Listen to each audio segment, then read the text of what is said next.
SNB Islamic channel. Alhamdulillah, a special Ramadan transmission is start now on SNB Islamic channel.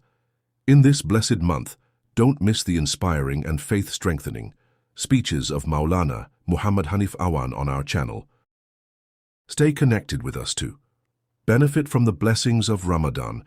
Watch, listen and share these speeches as much as possible so others can benefit too. May Allah grant us all the ability to earn more good deeds in this Ramadan. Ameen. May Allah grant us all the ability to earn more good deeds in this Ramadan. Ameen.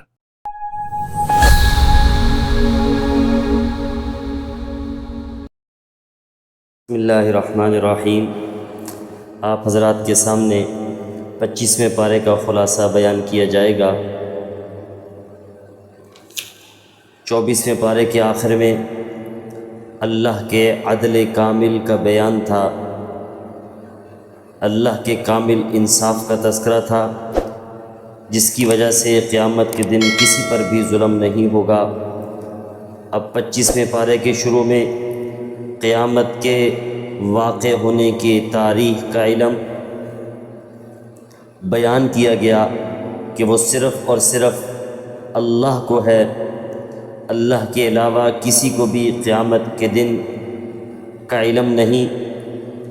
اللہ فرماتے ہیں لوگ خرید و فروخت اور ذاتی دلچسپیوں میں مشغول ہوں گے کہ اچانک قیامت قائم ہو جائے گی۔ پھر اس دن اللہ مشرکوں سے سوال کرے گا کہ کہاں گئے میرے وہ شریک جن کی تم عبادت کیا کرتے تھے؟ وہ انتہائی شرمندگی کے ساتھ جواب دیں گے کہ آج ہمارے درمیان کوئی ایسا فرد نہیں جو آپ کے لیے کسی شریک کا اقرار کرتا ہو۔ پھر اس سورۃ حامیم کے اختتام پر اللہ تعالیٰ نے اپنے بندوں کے ساتھ وعدہ فرمایا کہ وہ اس کائنات اور خود انسان کی ذات کے اندر جو راز ہیں ان کے بارے میں انہیں مطلع کرتا رہے گا، اور یہ راز جب کھلیں گے تو ہر کوئی جان لے گا کہ یہ کتاب برحق ہے۔ اور اللہ کا یہ وعدہ سچا تھا، اور گزشتہ 1400 سال سے اس وعدے کا ایفا ہو رہا ہے، یہ وعدہ پورا ہو رہا ہے۔ کائنات اور انسان کے بارے میں ایسے ایسے انکشافات ہو رہے ہیں جن کا قدیم زمانے کے انسان نے کبھی تصور بھی نہیں کیا تھا۔ بالخصوص ہمارا زمانہ انکشافات، ایجادات اور تحقیقات کا زمانہ ہے۔ کوئی دن ایسا نہیں کہ جب انسان اور کائنات کے بارے میں کوئی نئی تخلیق اور کوئی نیا انکشاف سامنے نہ آتا ہو۔ بتائیے کس نے سوچا تھا کہ انسان چاند تک پہنچ جائے گا اور پورے کرۂ ارض کے ارد گرد گھوم جائے گا؟ کس کے خیال میں تھا کہ مشرق میں رہنے والوں کی آوازیں مغرب والے اور مغرب کی آوازیں مشرق والے سن سکیں گے؟ بلکہ آج تو آوازیں ہی نہیں، ان کی صورتیں اور حرکات و سکنات بھی دکھائی دے رہی ہیں۔ ایک وقت تھا کہ انسان سورج کو کائنات کی عظیم ترین چیز سمجھ کر اس کے سامنے جھکتا تھا۔ آج اس نے معلوم کیا کہ نظر آنے والا سورج تو کائنات کا ایک چھوٹا سا کرہ ہے، اور اس جیسے کئی 100 ملین سورج پس پردہ موجود ہیں۔ انسان سمندروں میں اور دریاؤں کے پیٹ میں گھس گیا اور ان کے اندر جو کچھ چھپا تھا اس نے دیکھ لیا۔ انسان نے اپنے جسم، اس کی بناوٹ اور اس کی خصوصیات اور اس کے اسرار، پوشیدہ چیزوں کے بارے میں بہت کچھ معلوم کر لیا۔ انسانی نفسیات کے بارے میں اس پر کئی راز فاش ہوئے، لیکن اس کے باوجود کسی کے اندر جرأت نہیں کہ وہ دعویٰ کر سکے کہ وہ کائنات اور انسان کے سارے رازوں سے واقف ہو گیا، اور علمی تحقیق اور سائنسی ترقی کمال کی آخری حد کو پہنچ گئی۔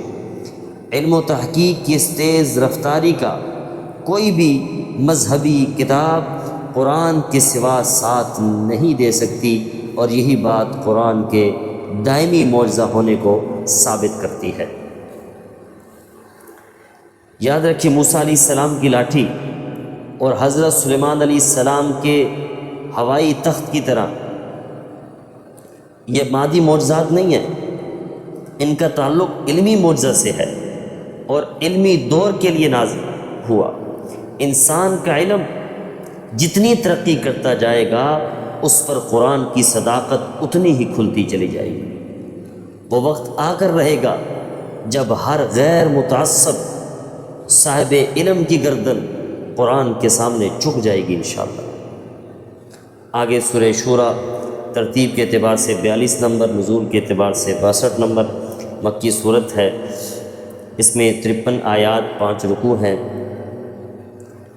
اس میں آیت نمبر 38 ہے، وَأَمْرُهُمْ شُورَىٰ بَيْنَهُمْ، کہ ایمان والوں کی ایک نمایاں صفت ہے کہ وہ کوئی بھی کام کرتے ہیں تو آپس میں مشورہ کر لیتے ہیں، اس لیے صورت کا نام سورہ شورا رکھا گیا۔ اس کی آغاز حروف مقطعات سے ہو رہی ہے جن کا حقیقی علم اللہ کے سوا کسی کے پاس نہیں، اور اس کا مقصد کیا ہے؟ مخالفین نے قرآن کو عاجز کرنا ہے کہ جن کی حقیقت، جن کا علم اگر اللہ نے نہیں دیا تو کوئی انسان اس کی تہ تک نہیں پہنچ پایا۔ اور پھر یہ حروف مقطعات لا کر ایک چیلنج دیا گیا کہ اگر قرآن واقعی انسان کی کاوش ہے تو تم بھی ان حروف کی ترتیب سے قرآن جیسا کلام بنا ڈالو نا، پورا قرآن نہیں، قرآن جیسی کوئی چھوٹی سی صورت صحیح وہ لے آؤ۔ اور پھر اگر تم یہ کر لو تو پھر معاذ اللہ رسول اللہ صلی اللہ علیہ وسلم کو غلط ثابت کرنے کے لیے نہ تمہیں پروپیگنڈا کرنا پڑے گا، نہ مالی وسائل استعمال کرنا پڑیں گے، نہ جنگ کی آگ میں اپنے بیٹوں اور بھائیوں کو جھونکنا پڑے گا۔ لیکن یاد رکھیے، قرآن کے اس چیلنج کو نہ کل کے منکرین نے قبول کیا تھا، نہ آج کے منکرین قبول کرنے کے لیے تیار ہیں۔ آگے اللہ تبارک و تعالی حروف مقطعات سے صورت کے آغاز کرنے کے بعد فوراً رسول اللہ صلی اللہ علیہ وسلم کو خطاب کرتے ہوئے فرمایا گیا کہ اسی طرح تمہاری طرف اور آپ سے پہلے لوگوں کی طرف وہی اللہ کرتا ہے، وہی اللہ جو غالب بھی ہے اور حکیم بھی ہے۔ آگے اللہ تبارک و تعالی ارشاد فرماتے ہیں کہ تمام انبیاء ایک ہی دین کی دعوت دینے کے لیے دنیا میں تشریف لائے۔ ان کی شریعتیں اگرچہ مختلف تھیں لیکن ان سب کا دین ایک ہی تھا، یعنی دین اسلام۔ اور اسی کے لیے اللہ تبارک و تعالی نے حضرت نوح علیہ السلام، حضرت ابراہیم علیہ السلام، حضرت موسیٰ اور حضرت عیسیٰ علیہ السلام کو بھیجا تھا اس دنیا کے اندر، اور پھر وہ جن تفرقوں میں ان کے متبعین پڑے تھے، ان کے ماننے والے، ان کو ان تفرقوں سے نکالنے کے لیے اللہ تبارک و تعالی نے رسول اللہ صلی اللہ علیہ وسلم کو مبعوث فرمایا۔ لیکن افسوس یہ کہ حسد اور عناد کی وجہ سے رسول اللہ صلی اللہ علیہ وسلم کا انکار کر بیٹھے۔ آگے اللہ تبارک و تعالی ارشاد فرماتے ہیں، آپ ان سے کہہ دیں کہ آپ اسی دین کی طرف دعوت دینے کے لیے مبعوث کیے گئے، اور اللہ نے حکم دیا کہ آپ مضبوطی کے ساتھ قائم رہیں اور آپ لوگوں کی خواہشات کی پیروی نہ کرنا، ہمیشہ جو اللہ نے آپ پر وحی نازل کی ہے آپ نے اس کی پیروی کرنی ہے اور اس پر ایمان لانا ہے۔ آگے اللہ تبارک و تعالی ایمان والوں کی خصوصی صفات، نمایاں صفات بیان فرما رہے ہیں۔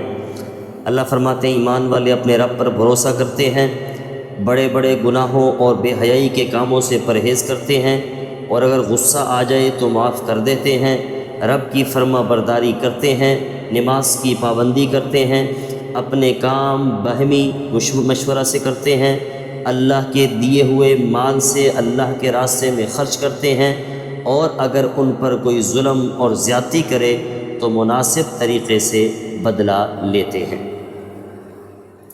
یاد رکھیے یہ صفات اگر آج کے مسلمان اپنے اندر پیدا کر لیں تو ان کی انفرادی اور معاشرتی زندگی میں ایسا انقلاب برپا ہوگا جو انہیں علمی اور حقیقی مسلمان بنا کر پوری دنیا میں اسلامی انقلاب کی راہ ہموار کر سکتا ہے۔ آگے سورہ زخرف ترتیب کے اعتبار سے 43 نمبر، نزول کے اعتبار سے 63 نمبر مکی صورت ہے۔ اس میں حرف آیا زخرف جو سونے اور زینت کے معنی میں ہے، اس لیے سورت کا نام سورہ زخرف رکھا۔ اس میں اللہ تبارک و تعالیٰ قدرت کے دلائل بیان فرماتے ہیں۔ اللہ فرماتے ہیں یہ آسمان کی نیلی چھت، یہ زمین کا فرش، یہ بلند و بالا پہاڑ، یہ بہتی ہوئی نہریں، یہ تاحد نگاہ پھیلے ہوئے سمندر، یہ آسمان سے قطرہ قطرہ برسنے والی بارش، یہ سطح آب پر رواں دواں کشتیاں اور جہاز، یہ ہر قسم کے چوپائے جو کھانے کے کام بھی آتے ہیں اور بوجھ اٹھانے کے لیے بہترین ذرائع ثابت ہوتے ہیں۔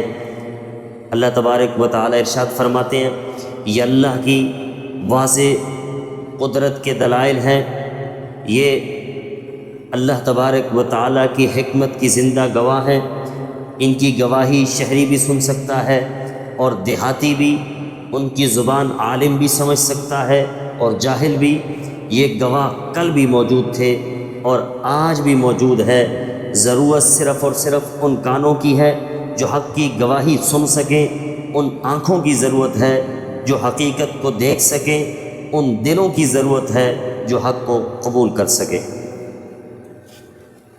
آگے اللہ تبارک و تعالی زمانہ جاہلیت کی انتہائی قابل نفرت سوچ کا تذکرہ کرتے ہیں کہ یہ لوگ ایک طرف تو بیٹیوں سے نفرت کرتے تھے اور ان کے ہاں اگر بیٹی پیدا ہو جائے تو لوگوں سے منہ چھپاتے پھرتے تھے اور اسے زندہ دفن کرنے کی تدبیری سوچنے لگتے تھے، اور دوسری طرف وہ اللہ کی طرف بیٹیوں کی نسبت کرتے تھے اور فرشتوں کو اللہ کی بیٹیاں قرار دیتے تھے۔ آگے مشرکین کے ایک دعویٰ کی تردید کی گئی، وہ یہ کہ مشرکین کہتے تھے کہ ہم ابراہیم علیہ السلام کے دین پر ہیں۔ اللہ فرماتے ہیں یہ بتوں کے پجاری کس منہ سے اپنے آپ کو ابراہیم علیہ السلام کی شریعت کا پیروکار قرار دیتے ہیں، جبکہ ابراہیم عقیدہ توحید کے علم بردار تھے، وہ سر سے پاؤں تک بت پرستی کی نجاست میں ڈوبے ہوئے لوگوں سے محفوظ تھے۔ ابراہیم علیہ السلام اپنی اولاد میں بھی یہی کلمہ توحید انہوں نے چھوڑا تھا اور اپنے ماننے والوں کو کلمہ توحید کی دعوت دی تھی، اور پھر رسول اللہ صلی اللہ علیہ وسلم نے آ کر اسی کلمہ کی دعوت دی، جس کلمہ کی دعوت کی وجہ سے ان لوگوں نے حضور علیہ السلام کو جادوگر کہا، اور پھر ان کی سوچ حضور علیہ السلام کے بارے میں بڑی احمقانہ تھی۔ یہ کہتے تھے کہ قرآن نازل کرنے کے لیے بڑے بڑے سردار موجود تھے تو کسی بڑے سردار کو کیوں نہیں چنا گیا؟ کیا اللہ کو نبی بنانے کے لیے ایک یتیم اور غریب آدمی ملا تھا؟ طائف اور مکہ کے بڑے بڑے سردار تھے، کسی ایک سردار کے انتخاب پر اللہ کی نظر کیوں نہیں پڑی؟ اس کا جواب دیا گیا، یاد رکھیے یہ جو آپ کو بڑے بڑے سردار نظر آ رہے ہیں، اللہ فرماتے ہیں وہ روزی کے خود مالک ہیں، وہ روزی کے ذرائع کے خود مالک ہیں۔ جب رزق کی تقسیم میں ان کا کوئی اختیار نہیں ہے تو نبوت جیسی عظیم منصب کی تقسیم اور انتخاب میں بھی اللہ فرماتے ہیں ان کا کوئی اختیار نہیں۔ اور پھر یہ نبوت یہ ملتی ہے اللہ کے انتخاب کے ساتھ، اور اس کا تعلق دنیا کے ساتھ نہیں ہے کہ آپ اس کو دنیا میں تولنا شروع کر دیں اور دنیا کے ترازو میں اس کو تولنا شروع کر دیں۔ آگے اللہ تبارک و تعالی ارشاد فرماتے ہیں کہ آج ان کو ناز ہے دنیا کے اسباب کے اوپر، تو اللہ فرماتے ہیں کہ فرعون گزرا ہے، فرعون کو بھی اپنے اقتدار، سونے چاندی کے انبار اور وسیع اختیارات پر بڑا ناز تھا۔ وہ اپنے آپ کو مصر کی سرزمین اور نہروں کا حقیقی مالک سمجھتا تھا اور موسیٰ علیہ السلام کو بڑی حقارت سے دیکھتا تھا۔ پھر ہوا یوں کہ انہی نہروں اور دریاؤں میں سے ایک میں غرق کر دیا گیا، جو اس کے خیال میں اس کی اجازت کے بغیر اپنا بہاؤ بھی جاری نہیں رکھ سکتے تھے۔ اس لیے اللہ فرماتے ہیں اگر تمہیں بھی آج ناز ہے تو اللہ فرماتے ہیں پھر یہی ناز تمہیں ڈبوئے گا، تمہیں غرق کرے گا، اور حضور علیہ السلام سرخرو ہوں گے جیسے موسیٰ علیہ السلام سرخرو ہوئے تھے۔ آگے سورہ دخان مکی صورت ہے، ترتیب کے اعتبار سے 44 نمبر، نزول کے اعتبار سے 64 نمبر، 59 آیات، 3 رکوع ہیں۔ اس میں دخان کا لفظ ہے فارتقب یوم تأتی السماء بدخان مبین۔ اللہ فرماتے ہیں اس دن کا انتظار کرو کہ آسمان سے واضح دھواں نکلے گا، تو دخان آیا، اس لیے صورت کا نام دخان رکھا گیا۔ آگے اللہ تبارک و تعالی ارشاد فرماتے ہیں کہ یہ کتاب اللہ نے جو بندوں پر نازل فرمائی یہ اللہ کی رحمت سمجھو، ورنہ اللہ بندوں کی عبادت کا محتاج نہیں ہے۔ اللہ کی ربوبیت کا تقاضا یہ ہے کہ وہ بندوں کو ہدایت سے محروم نہ رکھے، لیکن افسوس یہ کہ مشرکین اور کفار قرآن اور باس بعد الموت یعنی مرنے کے بعد دوبارہ زندہ ہونے کے بارے میں پھر بھی شک کیا کرتے تھے۔ پھر حضور علیہ السلام کے زمانے کے جو فرعون تھے انہیں موسیٰ علیہ السلام کے فرعون کا انجام اس سے ڈرایا گیا، بتایا گیا کہ جو موسیٰ علیہ السلام کے فرعون تھا اس کی ملکیت میں سونے کے انبار تھے، باغات تھے، 20 محلات تھے، سونا اگلتی زمینیں تھیں، ہزاروں خادم اور لونڈیاں تھیں، لاکھوں پر مشتمل فوج تھی۔ مختصر یہ کہ جو کچھ مصر میں تھا وہ سب اسی کا تھا۔ وہ ہر جاندار اور بے جان چیز کا اپنے آپ کو مالک سمجھتا تھا، لیکن یہ سب کچھ کسی کام نہ آیا اور مظلوموں اور محکوموں کی نظروں کے سامنے دریا کی بے رحم موجوں کے اندر غرق ہو گیا۔ آمنتو میں ایمان لے آیا، میں ایمان لے آیا کہتا ہی رہ گیا، لیکن یہ چیخ و پکار اس کے کسی کام نہ آ سکی۔ پھر اس نے جو پیچھے چھوڑا تھا ان سب کا وارث اور مالک بنی اسرائیل کو بنا دیا گیا۔ کل کے جو محکوم تھے آج وہ حاکم بن گئے، کل کے جو غلام تھے آج وہ مالک بن گئے۔ تو اللہ تبارک و تعالی ارشاد فرماتے ہیں عقل والوں کے لیے اس میں نشانی ہے۔ آگے سورہ جاسیہ مکی صورت ہے، ترتیب کے اعتبار سے 45 نمبر، نزول کے اعتبار سے 65 نمبر، 37 آیات اور 4 رکوع ہیں۔ اس میں ذکر ہوا وَتَرَىٰ كُلَّ أُمَّةٍ جَاثِيَةٍ، تم ہر ایک فرقوں کو دیکھو گے کہ وہ گھٹنوں کے بل بیٹھا ہوگا، اس لیے صورت کا نام سورہ جاسیہ رکھا۔ اصل میں قیامت کی ہولناکی اتنی زیادہ ہوگی، اس کی خوف کی وجہ سے لوگ اللہ کے دربار میں گھٹنوں کے بل بیٹھے ہوں گے، اور یہ صورت اسی منظر کو بیان کر رہی ہے۔ اللہ تبارک و تعالی ارشاد فرماتے ہیں پھر اس دن مجرموں کے چہرے وہ جھکے ہوں گے، ریزن کیا کہ وہ قرآن کی آیت سن کر انکار اور تکبر کیا کرتے تھے، اور اس دن پھر اللہ تبارک و تعالی ارشاد فرماتے ہیں ان کے چہروں پر ذلت چھائی ہو۔ یاد رکھیے قرآن کا انداز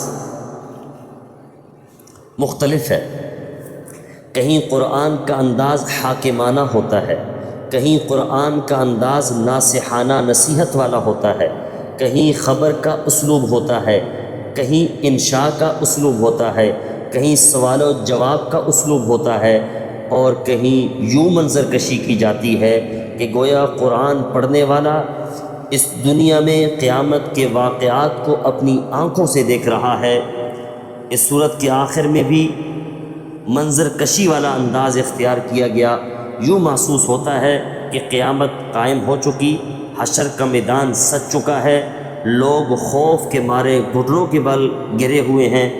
اللہ جل شانہ بندوں سے مخاطب ہے، مخاطب ہو کر کہا جا رہا ہے کہ تم نے قیامت کو بھلا دیا تھا، آج تمہیں بھلا دیا گیا ہے۔ تم آیات الہیہ کا مذاق اڑایا کرتے تھے، آج تم خود مذاق بن کر رہ گئے ہو۔ اللہ تبارک و تعالیٰ سے دعا ہے اللہ ہمیں برے انجام سے، بری موت سے محفوظ رکھے۔ اللہ تبارک و تعالیٰ ہمیں دنیا میں صحیح سمجھ نصیب فرمائے، اور جو پہلی قوموں کے واقعات ہیں ان سے عبرت حاصل کر کے قرآن و سنت والی زندگی اپنانے کی اللہ توفیق عطا فرمائے۔ وآخر دعوانا ان الحمد للہ رب العالمین۔